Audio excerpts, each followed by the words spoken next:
Hello friends, मैं आप सभी का daily the Hindu news analysis में स्वागत करता हूं। और आज डेट है 13 जनवरी 2021 और आज के इस सेशन में पेज नंबर फर्स्ट से हम स्टार्ट करते हैं और आर्टिकल्स प्लस एडिटोरियल को हम वन बाय वन करके समझेंगे। आज का जो हमारा पहला टॉपिक है पेज नंबर 1 से, उस पे सुप्रीम कोर्ट के कुछ स्टे ऑर्डर के बारे में बात की हुई है। आप सभी को पता है फार्म लॉ के खिलाफ किसान जो है काफी दिनों से प्रदर्शन कर रहे हैं और उस पे सुप्रीम कोर्ट ने स्टे लगा दिया है। तो उससे संबंधित जो आर्टिकल दिया है, आइए हम उसे पढ़ते हैं।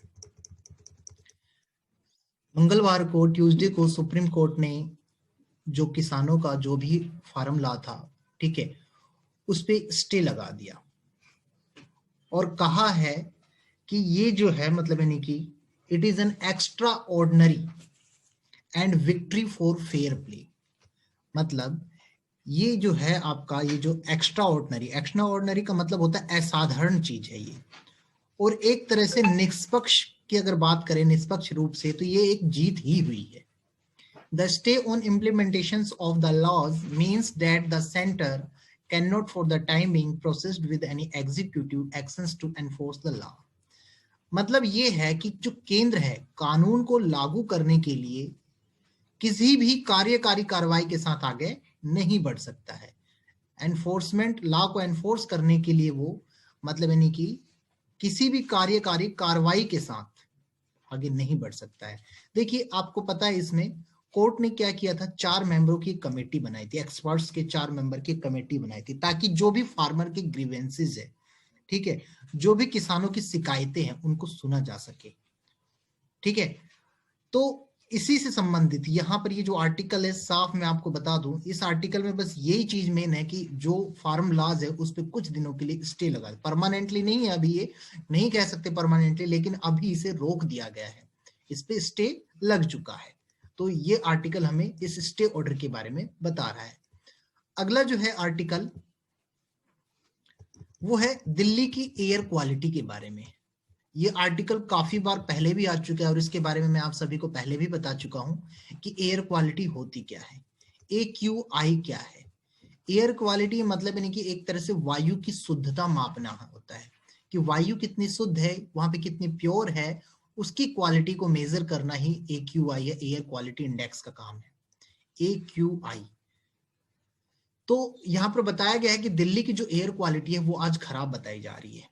दिल्ली हो गया, गुड़गांव हो गया, नोएडा हो गया, मंगलवार को इनकी एयर क्वालिटी जो है वो पुअर बताई गई है। और सेंट्रल पोल्यूशन कंट्रोल बोर्ड मतलब CPCB बोर्ड, ये एक ऐसा बोर्ड है जो आपके पोल्यूशन से संबंधित मतलब डेटा को प्रोवाइड करता है, रिलीज करता है, या पोल्यूशन से संबंधित डेटा कह सकते हो। तो यहाँ पर CPCB बोर्ड के द्वारा या सेंट्रल पोल्यूशन कंट्रोल बोर्ड के द्वारा एक डेटा रिलीज किया गया और उसमें बताया गया कि दिल्ली, गुड़गांव और नोएडा की जो एयर क्वालिटी है वो पुअर कैटेगरी की तरफ अग्रसित हो चुकी है। National capital's air quality is expected to deteriorate in the next few days, और ऐसा बताया कि ये आने वाले कुछ दिनों में हो सकता है कि और भी खराब हो जाए, खतरनाक हो जाए। तो एयर क्वालिटी इंडेक्स जो है अभी पुअर है, तो अब उसके बाद क्या होगी, वेरी पुअर। ठीक है, तो ये एक्चुअली इसके बारे में मैं आप सबको पहले ही बता चुका हूं कि ये पुअर या वेरी पुअर जो है ये क्या होती है, या एयर क्वालिटी इंडेक्स जो है वो क्या है, या एयर की क्वालिटी को कैसे मेजर किया जाता है। याद है तो आप सभी को ठीक है, अदरवाइज मैं इस चीज को अगेन रिपीट कर रहा हूं। तो आइए हम देखते हैं पहले एयर क्वालिटी इंडेक्स है क्या। देखिए AQI, एयर क्वालिटी इंडेक्स इसकी हो गई फुल फॉर्म। तो AQI एयर क्वालिटी इंडेक्स इसकी फुल फॉर्म हो गई, और जैसे कि मैंने बताया पुअर से वेरी पुअर कैटेगरी जाती है। तो सबसे पहले तो आपको AQI किसके लिए यूज होता है, क्वालिटी ऑफ एयर मेजर करने के लिए कि एयर की क्वालिटी कैसी है, ठीक है, उसको मेजर करने के लिए। और एयर में किस चीज की मेजरमेंट की जाएगी, मेनली 5 चीजें होती है। एक ओजोन का लेवल, एक उसके अंदर पार्टिकुलेट मैटर की मात्रा PM2.5 और PM10, याद रखें PM2.5 और PM10, ठीक है, इसके मतलब पार्टिकुलेट मैटर की मात्रा, और कार्बन मोनोऑक्साइड कितना है, सल्फर डाइऑक्साइड कितना है, नाइट्रोजन डाइऑक्साइड कितना है, इन सारी चीजों को मतलब हवा में इनकी मात्रा कितनी है, ठीक है, उस चीज का पता लगाने के लिए AQI का यूज किया जाता है। और इसको मेजर करने की अगर बात कहते हैं तो मेजर जो है एक न्यूमेरिक आंकड़े के द्वारा किया जाता है। मतलब एक स्केल कह लो या कुछ भी कह लो आप, उस पे उस सूचकांक में 0 से 50 तक मान लो अगर आपके नंबर आता है, एयर क्वालिटी हमने मेजर किया और अगर 0 से 50 तक अगर वहां पर वैल्यू आती है आपकी, तो इसका मतलब ये है कि ये वहां पर जो प्रदूषण का है या हवा के इम्पैक्ट की बात करें तो वो आपके ऊपर एक मिनिमम इम्पैक्ट पड़ रहा है, उसका मिनिमल इम्पैक्ट। ठीक है, और फिर उसके बाद अगर मान लीजिए 0 से 50 के बाद अगर वो सीरीज 51 टू 100 तक आती है, ठीक है, अगर वो 51 से लेके 100 तक आती है तो इसका मतलब ये है कि वो थोड़ा सेंसिटिव है आपके लिए, लोगों के लिए सेंसिटिव है, सेटिस्फैक्ट्री कह सकते हैं। तो पहली कैटेगरी जो हो गई हमारी गुड, पहली कैटेगरी कौन सी है, जो 0 टू 50 है वो हो गई गुड, और दूसरी जो कैटेगरी हो गई वो हो गई हमारी सेटिस्फैक्ट्री। ठीक है, तीसरी जो कैटेगरी है वो तीसरी कैटेगरी जो है वो आपकी मॉडरेटली पॉल्यूटेड, मतलब यानी कि एक तरह से मध्यम रूप से आप कह सकते हैं कि थोड़ी वहां पर एयर जो है पॉल्यूटेड हो गई, और उसके लिए वैल्यू जो आती है वो कितनी आती है, 101 से लेके 200 तक, 101 से लेके 200 तक। ठीक है, मॉडरेट के लिए। और फिर उसके बाद अगर मान लीजिए एयर क्वालिटी मेजर करते समय वहां का सूचकांक अगर 201 से लेके 300 तक आया, 201 से लेके 300 तक याद रखें, तो वहां पर एयर की क्वालिटी जो है वो पुअर है। तो दिल्ली की जो एयर क्वालिटी की बात करी जा रही है वो इस कैटेगरी की बात करी जा रही है, पुअर की। ठीक है, और इससे होता क्या है, हार्ट डिसीजेज भी हो सकते हैं या सांस लेने में दिक्कत आ सकती है। और वेरी पुअर कैटेगरी अब कौन सी हो गई, वेरी पुअर कैटेगरी हो गई आपकी 301 से लेके 400 तक। याद रखे 301 से लेके 400 तक अगर वहां के एयर इंडेक्स की वैल्यू आती है तो इसका मतलब है वहां की एयर क्वालिटी जो है वो वेरी पुअर की कैटेगरी है। और उससे ज्यादा आपके श्वसन प्रक्रिया में या फिर स्वास्थ्य संबंधी बीमारी आ सकती है, श्वसन संबंधी बीमारी आ सकती है, आपके लंग्स को दिक्कत हो सकती है, दिल के दौरा पड़ सकता है या दिल संबंधित बीमारी आ सकती है, काफी ज्यादा डिसीजेस भी प्रोड्यूस हो सकते हैं। और इसके बाद एक कैटेगरी आती है जो कि सबसे ज्यादा खतरनाक होती है, उस कैटेगरी को हम कहते हैं सीवियर कैटेगरी। ठीक है, सीवियर कैटेगरी की जो वैल्यू आती है 401 से लेके 500 तक, 401 से लेके कितने तक, 500 तक आती है उसकी वैल्यू, 401 से लेके 500 तक। और इसके कारण भी वही सेम सीरियस बीमारी हो सकती है, काफी ज्यादा हेल्थ रिलेटेड इश्यू हो सकते हैं। और इस प्रकार हमने देख लिया कि AQI क्या है और AQI को क्यों मेजर किया जाता है। ठीक है, एयर में पोल्यूशन की मात्रा का पता लगाने के लिए AQI का यूज किया जाता है। तो इस प्रकार AQI का जो टॉपिक है हमारे यहाँ पर क्लियर होता है। और सफर, इसमें एक सफर का आया है। सफर क्या है आपका, सफर एक ऐसी एजेंसी है जो system of air quality and weather forecasting and research, SAFAR की full form system of air quality and weather forecasting research, मतलब एयर क्वालिटी और वेदर फोरकास्टिंग को मॉनिटर करने की एजेंसी कौन है, वो सफर है। ठीक है, तो ये यहां पर हमारा हो गया AQI क्या है, CPCB बोर्ड क्या है, सफर क्या है, एयर क्वालिटी को मेजर कैसे करते हैं। ठीक है, ये सारी चीजें हमने पढ़ ली। अगला जो आर्टिकल है पेज नंबर 8 से है, एक आर्टिकल इसमें दिया हुआ है, उसमें एक CBI के बारे में है। तो CBI के बारे में गाइज आप सभी को अपने आप ही करना है कि CBI क्या है, इसका हेडक्वार्टर कहाँ है, ठीक है, इसके हेड कौन है, डायरेक्टर कौन है, ये सारी चीजें आपको खुद करना है। अगला है इसी पेज पर एक आर्टिकल है, free water scheme launched in Hyderabad, मतलब एक फ्री पानी के लिए एक स्कीम चलाई गई है, मुफ्त पानी मिलेगा हैदराबाद में, एक ऐसी स्कीम का लॉन्च हुआ है, मतलब इनोग्रेशन किया गया है या लॉन्चिंग की गई है। ठीक है, तो इसमें क्या होगा, 2048 तक सिटी जो है किसी प्रकार की शॉर्टेज उसे नहीं, किसी प्रकार की शॉर्टेज का सामना नहीं करना पड़ेगा, ऐसा तेलंगाना के मिनिस्टर ने कहा है, मंत्री ने कहा है। तो क्या कहते हैं इस आर्टिकल में, क्या चीजें बताई गई है, आइए उस चीज को हम थोड़ा डीपली पढ़ते हैं। फ्री वाटर स्कीम जो है आपका, देखिए ट्यूसडे को क्या हुआ, Telangana municipal administration minister KT Rama Rao, उन्होंने मंगलवार को एक स्कीम लॉन्च की जो कि फ्री ड्रिंकिंग वाटर स्कीम थी। और इस स्कीम में वो क्या हुआ, वो रहमत नगर पहुंच गए। कहां पहुंचे, रहमत नगर। और रहमत नगर में जाकर उन्होंने क्या किया, रहमत नगर, याद रखिए नगर का नाम जो है रहमत नगर है। ठीक है, और वहां पर उन्होंने 9 लाख फैमिली को इसका बेनिफिट देने को कहा कि 9 लाख फैमिली जो इससे 9 लाख फैमिली को इसका बेनिफिट मिलेगा। ठीक है, तो रामा राव जो थे, जो मिस्टर राव थे, वो रहमत नगर पहुंच गए। ठीक है, अपने पब्लिक रिप्रेजेंटेटिव के साथ में, होम मिनिस्टर मोहम्मद महमूद अली भी थे और कुछ कॉर्पोरेटर्स थे उनके साथ में। तो उन्होंने रेजिडेंट्स, जो भी वहां के रेजिडेंट वासी थे, जो रहने वाले थे लोग, उनके साथ बातचीत की और पूछा, ठीक है, और उन्हें बताया कि जो वेलफेयर स्कीम जो तेलंगाना की सरकार निकाल रही है उसका बेनिफिट क्या होगा और वो हर घर तक कैसे पहुंचेगी और कैसे वो जीरो बिल उन्हें, मतलब, और ये भी बताया कि ये लो भाई आप लोगों का जीरो वाटर बिल, मतलब यानी कि कोई बिल नहीं मिला उसका दिया जाएगा, कहने का मतलब। तो जो मिस्टर राव थे, जो कि चीफ मिनिस्टर के चंद्रशेखर राव, ठीक है, जैसा कि के चंद्रशेखर राव ने प्रॉमिस किया था, वादा किया था, ठीक है, कि भाई दिसंबर तक पानी की सप्लाई जो है मुफ्त में दे दी जाएगी सबको। तो इसी के तहत इस स्कीम को लॉन्च किया गया ट्यूसडे को, और प्रॉमिस किया और अपने वादों को उन्होंने पूरा भी किया। और गवर्नमेंट जो है इसके लिए जो खर्चा वहन कर रही है वो 400 करोड़ से लेके 500 करोड़ रुपए का खर्चा वहन कर रही है। तो इस प्रकार ये हो गया हमारा फ्री वाटर स्कीम जो है, जो लॉन्च हुई है, उसके बारे में हमने पढ़ लिया कि ये क्या है या तेलंगाना में कौन सी स्कीम है। पेज नंबर 9 पर जो अगला आर्टिकल है हमारा, उसमें जयशंकर जी है जो, ठीक है, जो एक्सटर्नल अफेयर मिनिस्टर्स है, ठीक है, एस जयशंकर, उन्होंने अपनी एक स्पीच में चाइना को और पाकिस्तान को क्रिटिसाइज किया है, ठीक है, क्यों? उनकी हरकतों के कारण। और आप सबको चाइना की और पाकिस्तान की हरकत का पता है कि समय समय पर कैसे ये लोग चाल चलते हैं। तो इसमें क्या है, urging UN security council members not to make false distinctions of good terrorist and bad terrorist, External Affairs Minister S. Jaishankar made indirect references to both China and Pakistan for delaying the process of designating terrorist individuals and the entities as well as failing to stop the funding of the terror.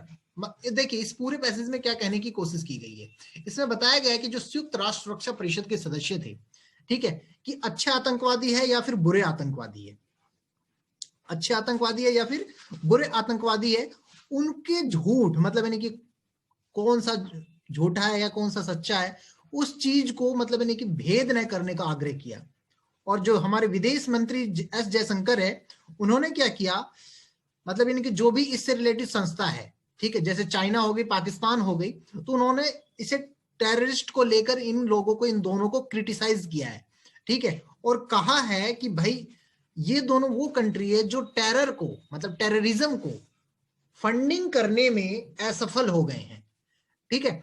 यहां पर उन्होंने UNSC, in speech, एक भाषण के दौरान उन्होंने बताया कि UNSC that convened a session to mark 2 decades since 1373 anti-terror regulations was passed after the 9/11 attacks in US. Mr. Jaishankar called for zero tolerance to terrorism. देखिए इसमें क्या बताया गया है, जो आपके यूएनएससी के एक भाषण में, मतलब इन्होंने बताया कि 9/11 का जो हमला था उसमें 1373 के पहले तो 9/11 का हमला और उसके बाद 1373 का जो आतंकवादी विरोधी प्रस्ताव था, उसको पारित किए जाने के बाद 2 दशक बाद एक सत्र आयोजित किया गया था, ठीक है, और उस सत्र में क्या हुआ, जीरो टॉलरेंस टू टेररिज्म, मतलब नहीं कि आतंकवाद को जीरो, शून्य करने के लिए या आतंकवाद को खत्म करने के लिए आह्वान किया गया, ठीक है, कि भाई आतंकवाद खत्म किया जाए, ऐसा जयशंकर जी ने बताया अपनी एक यूएनएससी की स्पीच में। यूएनएससी की गाइस फुल फॉर्म आप लोग याद रखना, यूएनएससी मतलब आपके हो गए यूएन सिक्योरिटी काउंसिल्स, यूएनएससी, ठीक है। अगला टॉपिक, अगला जो टॉपिक है हमारा, इससे पहले एक चीज और मैं आपको बता दूं कि यूएनएससी है क्या। देखिए ये सारी चीजें तो हो गई कि इन्होंने अपनी स्पीच में क्या कहा, लेकिन यहां से हमारे लिए एक इंपॉर्टेंट आर्टिकल आ जाता है कि यूएनएससी क्या है। तो यूएनएससी एक ऐसी संस्था है, कह सकते हो आप, ठीक है, एक ऐसा ऑर्गन है यूनाइटेड नेशन का, ठीक है, जो क्या करता है, इंटरनेशनल पीस एंड सिक्योरिटी को चार्ज करता है, ठीक है, मतलब यानी कि अंतरराष्ट्रीय शांति और सुरक्षा को सुनिश्चित करता है, कहने का मतलब। और ये भी बताया कि नए सदस्यों को, मतलब यानी कि सभा के अंदर लेना है, नहीं लेना है, या जो भी बदलाव करना है वो सब इसी के द्वारा किया जाता है। तो इसके अगर हेडक्वार्टर की अगर हम बात करते हैं तो इसका हेडक्वार्टर जो है हमारे यूनाइटेड स्टेट्स में है, न्यूयॉर्क के अंदर। और इसके अगर फाउंडेशन की बात करते हैं तो वो 24 अक्टूबर 1945 को इसका फाउंडेशन हुआ था।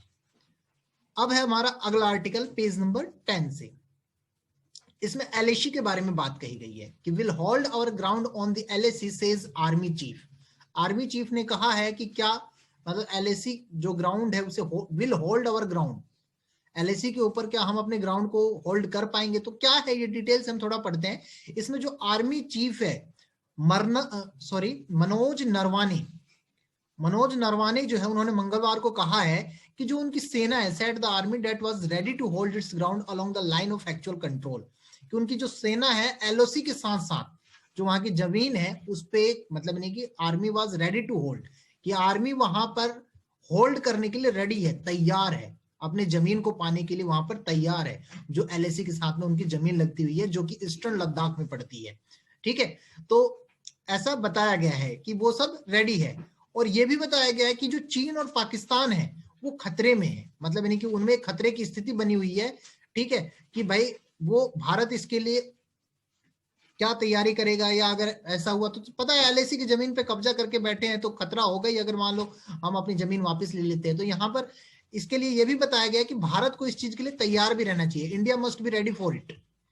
ठीक है, और हर गर्मियों में प्रशिक्षण के लिए इनकी एक तरह से कह सकते हो सम्मेलन होती है। ठीक है, और उसमें बताया गया है कि जो मेन, तो देखिए यहाँ पर ये आर्टिकल मैंने आपको बता दिया क्या है, इसमें किस चीज के लिए रेडी करने की बात कही जा रही है। तो यहाँ पर एक आपके लिए मेन टॉपिक निकल के आता है कि एलएसी क्या है। तो एलएसी के बारे में हम पहले देख लेते हैं कि एलएसी क्या है। देखिए एलएसी का मतलब होता है लाइन ऑफ एक्चुअल कंट्रोल। ठीक है, एक तरह से एक लाइन होती है जो दो टेरिटरी को अलग अलग करती है। और अगर एलएसी की हम बात करते हैं तो इंडिया और चाइना के बीच में जो एलएसी का लाइन है वो 4057 किलोमीटर लंबा है। याद रखें 4057 किलोमीटर लॉन्ग बॉर्डर है चाइना और इंडिया के बीच में, जिसे एलएसी के नाम से जाना जाता है। और एलएसी जो है किन किन से गुजर रही है? लद्दाख से, जम्मू कश्मीर से, उत्तराखंड से, हिमाचल से, सिक्किम से, अरुणाचल प्रदेश से। ठीक है, तो एलएसी के बारे में हम थोड़ा मैपली देख लेते हैं कि मैप में एलएसी है कहाँ।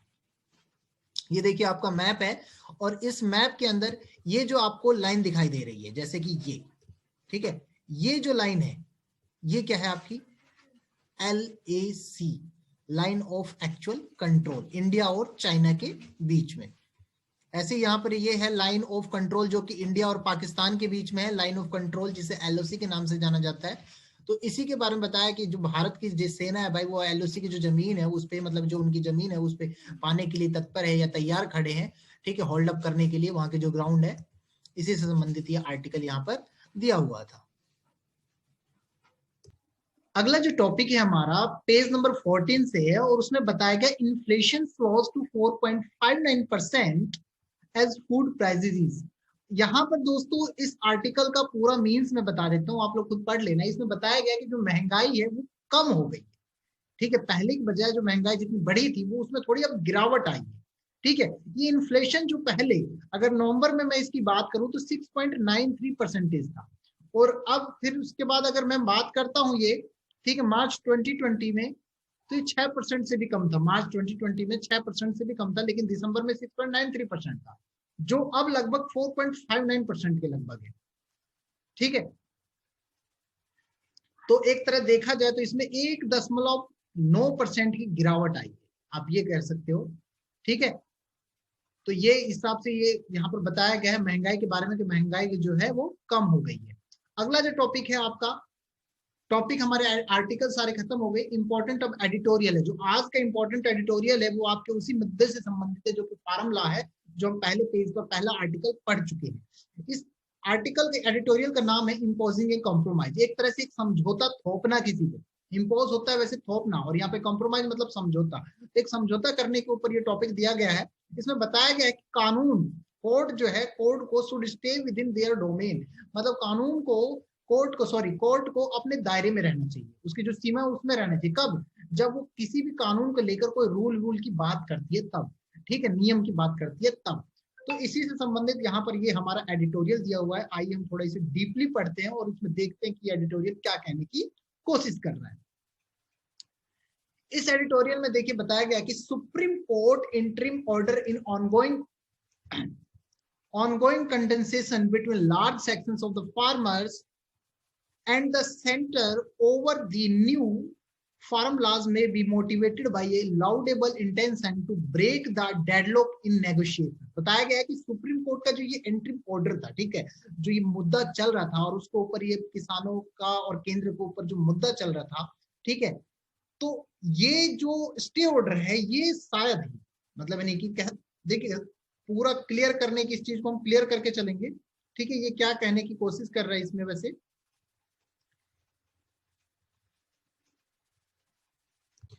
इसमें मतलब क्या कहने की कोशिश की है कि सुप्रीम कोर्ट का जो ये ऑर्डर है, ये जो इन्होंने स्टे लगा दिया है, ठीक है, हो सकता है कि किसान है और जो आपका केंद्र है उसके बीच में जो मतभेद हुए हैं या जो गतिरोध हो रहा, विरोध उत्पन्न हो रहा है, उसको तोड़ने में ये अहम भूमिका निभा सकता है, ठीक है। मतलब एक प्रशंसनीय काम हो सकता है।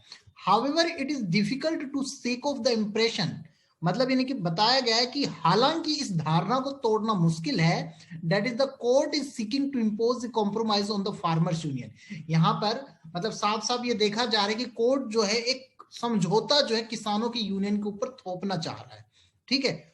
ऑन पोर्शंस ऑफ ऑर्डर से one portions of the order says, एक इस जो स्टे ऑर्डर है इसका एक पोर्शन ये भी कहता है कि भाई जो मिनिमम सपोर्ट प्राइस है, न्यूनतम समर्थन मूल्य जो है, ठीक है, उसको मेंटेन किया जाए पहले की तरह जैसा पहले था। और ये भी बताया है कि prevents possible disposals of farmers of their land under the new laws.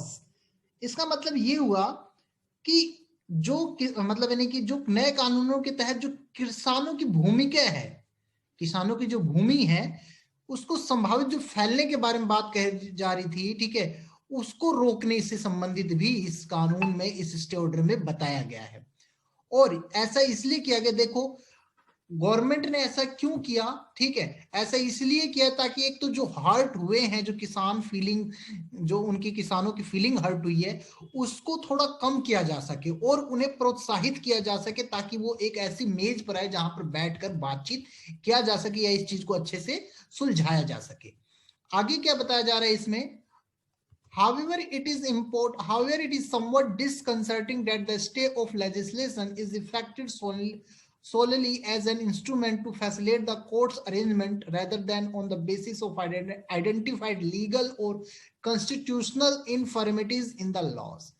मतलब ये हुआ कि देखा जाए तो यहाँ पर जो स्टे ऑर्डर लगा कानून द्वारा, ठीक है, कोर्ट के द्वारा जो लगाया गया वो स्पेशल एक्चुअली इस चीज के लिए लगाया गया, एक उपकरण के रूप में उन्होंने यूज किया है, एक इंस्ट्रूमेंट के रूप में यूज किया है ताकि कोर्ट का जो अरेंजमेंट है उसको फैसिलिटेट किया जा सके, कि कोर्ट के अरेंजमेंट को दिखाने के लिए, ठीक है, बताया गया है ऐसा। The order forming of A 4 member committee, जो 4 सदस्यों की कमेटी बनाई गई थी ना, बताया था ना मैंने पहले पेज पे आपको कि 4 सदस्यों की कमेटी बनाई गई थी, तो वो उसी के बारे में बात कही जा रही है कि 4 सदस्यों की जो कमेटी बनाई गई थी, ठीक है, may indeed help relieve the current tension and allay the government fear that Republic Day celebrations may be disrupted, but it is not clear if it would help the reaching of an amicable settlement as the Samyukt Kishan Morcha, the umbrella body spearheading the protest।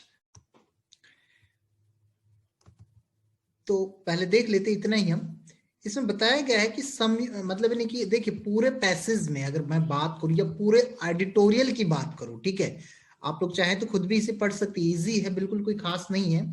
जो court का decision है, ठीक है, जो supreme court का decision है ना उसके बारे में यहाँ पर स्पेशली बताया गया है।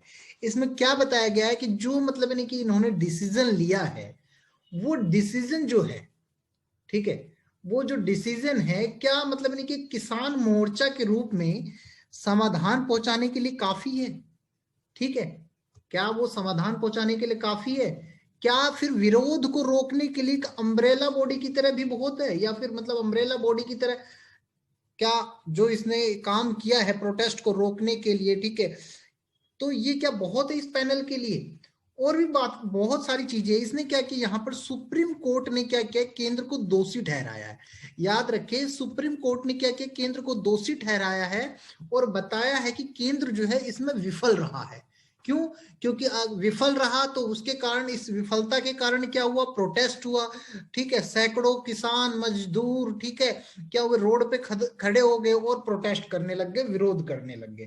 तो इसमें उसने जो सुप्रीम कोर्ट ने उसने केंद्र सरकार को कहा है कि भाई वो इस चीज में विफल रही है और केंद्र को दोषी बताया है, ठीक है। और इसी चीज को मतलब मद्देनजर उसने रखते हुए कहा है कि भाई इस चीज को यहाँ पर रद्द किया जाता है। और ये भी बताया है जो कोर्ट सुनवाई हुई है, ठीक है, जो कोर्ट की सुनवाई है, तो उस सुनवाई के दौरान जो हमारे S.A. बोबडे, अब ये S.A. बोबडे कौन है, जो मुख्य न्यायाधीश है भारत के, तो उन्होंने कहा कि भाई जो मतलब नहीं कि जो केंद्र ने किया है, ठीक है, या जो केंद्र की ये जो कमियां हैं, उन्होंने उस चीज को भी स्पष्ट कर दिया कि जो केंद्र की कमियां हैं, ठीक है, केंद्र दोषी है, लेकिन ये उन्होंने कहा है कि इसमें सरकार तो विफल है ही, लेकिन ये भी दुर्भाग्यपूर्ण बात है कि मतलब यानी कि देखा जाए कि जो कानून की संविधानता है, ठीक है, या 4 सदस्य जो पैनल की बात है, वो भी इसे निपटाने के लिए काफी नहीं है। तो एक तरह से आलोचना की गई है इसमें, ठीक है। और इसमें न्यायालय ने फिर क्या बात कही है कि न्यायालय भाई ये चाहता है कि न्यायालय आपका ये चाहता है कि पैनल जो है, जो भी हितधारक है इसके, उन सब की बातों को यहां पर सुना जाए, ठीक है। हो सकता है मुश्किल हो सकती है, लेकिन एक सिफारिश से कैसे निपटेगा, ठीक है। कानून देखिए लिखा है कि न्यायालय एक संभावित सिफारिश से कैसे निपटेगा कि कानूनों में संशोधन किया जाए, मतलब एक सिफारिश के बेस पे कैसे इस पे संशोधन किया जा सकता है। तो वो सारी चीजों को यहाँ पर बताया गया है, उन्हीं चीजों को। तो कोई खास उतना इंपॉर्टेंट नहीं है, लेकिन आपको आज की चीजों को पता होना चाहिए कि न्यायालय का ऑर्डर क्या है या सुप्रीम कोर्ट ने इस पे क्या बताया, वो सारी चीजें इसमें लिखी हुई है। इस प्रकार आज का हमारा एडिटोरियल और द हिंदू एनालिसिस जो है यहाँ पर समाप्त होता है। आप लोग इसे आराम से पढ़ सकते हैं, हिंदी प्लस इंग्लिश दोनों मीडियम में मैंने इसे अवेलेबल करवाया है। और इसी के साथ ये वीडियो यहाँ पर मैं एंड करता हूँ। आप सभी का बहुत बहुत धन्यवाद। जय हिंद।